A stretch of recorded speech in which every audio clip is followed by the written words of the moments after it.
Students, let's start with the Unit 3, Chapter 5, Pricing Strategies and Objectives. It is a very small chapter, so the first concept is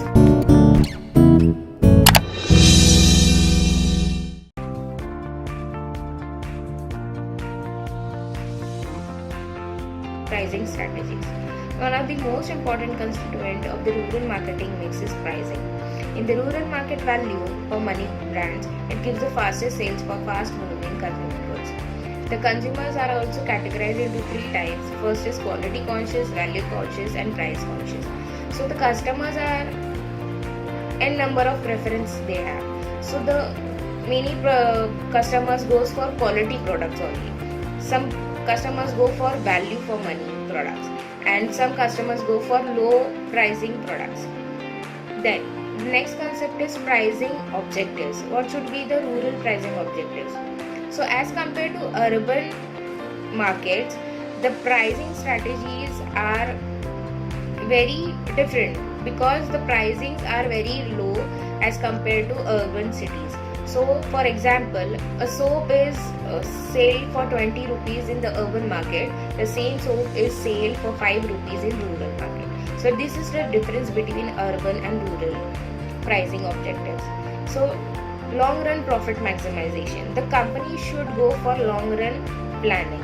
It recovers the profit through distribution cost. So whatever the expenses or the investments are there, it should recover the profit through distribution. Then competitive pricing. The company should analyze the pricing and the competitors in the same rural area so they can select the pricing. Then increase sales volume and market share. Whatever the products you are selling, the quantity should be available in the market and sales volume should be increased. So the next concept is pricing strategies. What are the strategies so you can sell the product as much as you can and gain the profit? So the first strategy is discriminatory pricing. Discriminatory pricing means it depends upon the seasonal time or location, right? For example, now the summer season is going on. So here the amusement parks or water parks or the seasonal fruits, their products get high pricing, right? Because they are available only during the seasons, right? Then psychological pricing. Psychological pricing, for example, the products are sold by the digits, like for example 99 rupees, 999, 4999. So these are the digit which attracts the consumers. Then value pricing, economic pricing. It depends upon the economic conditions of the market. Then location pricing, low pricing points. So whatever the product you are selling in the market, it should be affordable to the consumers, and you should know whatever the competition or pricing strategies are going around. Then cheap products or low cost products and refill products. The product should be available in each and every size which the consumer can buy and affordable to it. So these are the pricing strategies in the market. So here we end this chapter, and let's start with the next chapter, that is promotional strategies, rural marketing segmentation, targeting and positioning. So the first concept is promotional strategies. Promotional means you need to promote the product and make aware of that product. So it is an element of an organization's marketing mix that is used to inform, persuade and remind the market regarding the organization or its product. So the strategies are mass media. So the first and main important strategy is through mass media. So the mass media examples are radio, television, press, print media, cinemas, hoarding. These are the strategies where you can promote and advertise your product. Then personal selling, like door-to-door selling, or you should need to know the local language, so can you be familiar with the consumers. Publicity or public relations, sales promotion, fairs and exhibitions where the products you can display so the consumers can be aware of the products. So these are the promotional strategies in the market, so you can sell the products very well.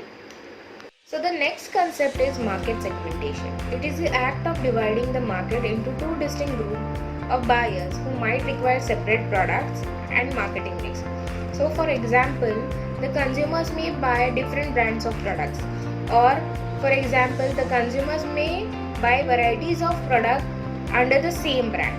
So these are the difference between the segmentations. Then what are the factors which influence the market segmentation? The product should give better performance, then better services to the consumers, appropriate price fixation should be there, designing of the production should be very much eye catchy, then timing of the market, the advertisement and the sales promotions means the product should be aware by the consumers. Then adjustments with diverse expectations of the consumers. So whatever the consumers require, the product should be satisfied the consumers. Then next is basis of market segmentation. What are the basis of market segmentation when product should be launched? Then first is geographical segmentation. It depends upon the geographical or location wise or area wise the production should be available in the market. Then demographic segmentation. Demographic is divided into the age and life cycle of the consumers. Then psychographic segmentation is divided according to the lifestyle and standard of living. Then behavioral segmentation, it depends upon the taste and preferences of the consumers. So these are the basis of market segmentation. Next concept is target. What should be your target audience? Which audience or which consumers you are targeting? It depends upon the product you are launching, right? So target involves evaluating the various segments and selecting how many and which ones to target. So there are three aspects, which is evaluation, selecting and coverage, right? So evaluating market segment, a company first identify the criteria, right? So what should be the profitability? Which product should attract the consumers? Growth is there or not? Where there is a limitations and advantages of the product. So these are the analysis the company should do. Then selection.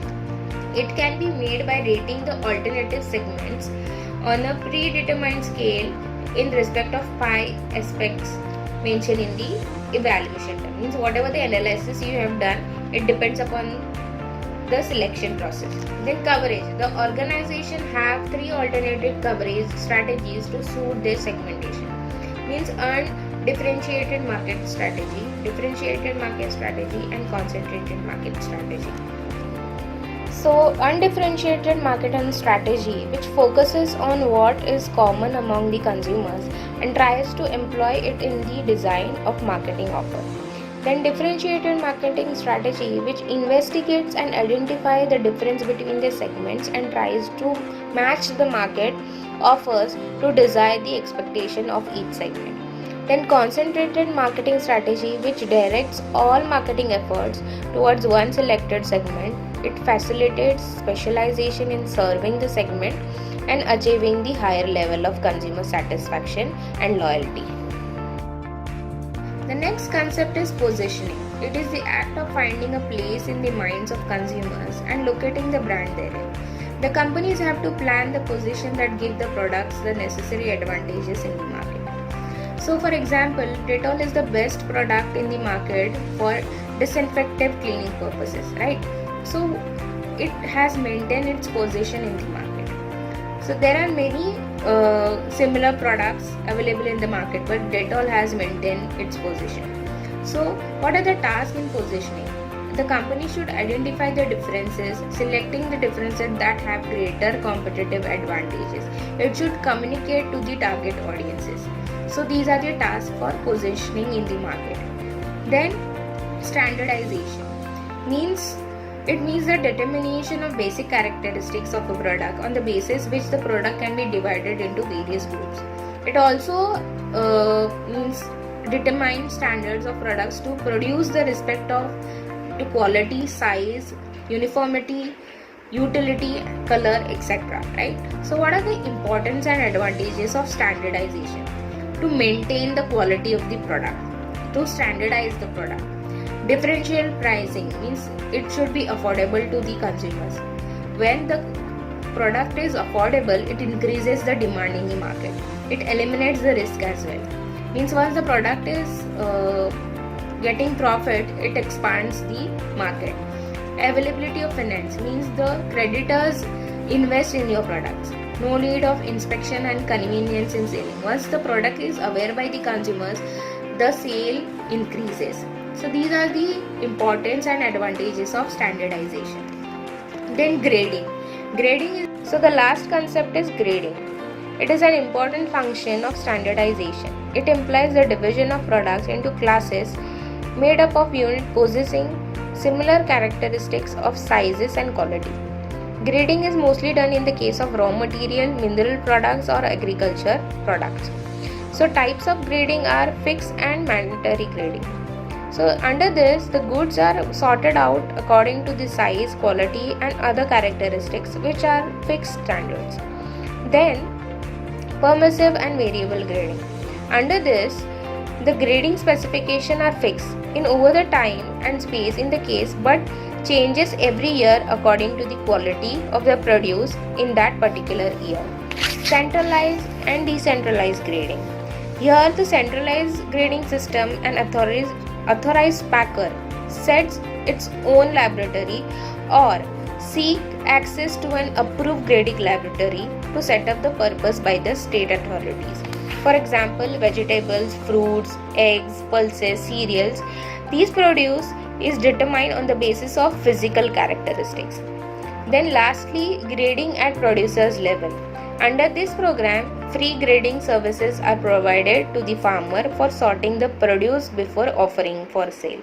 So these are the grading types and grading systems in the rural market. So here we finished the unit 3. Hope you have understood it. Thank you.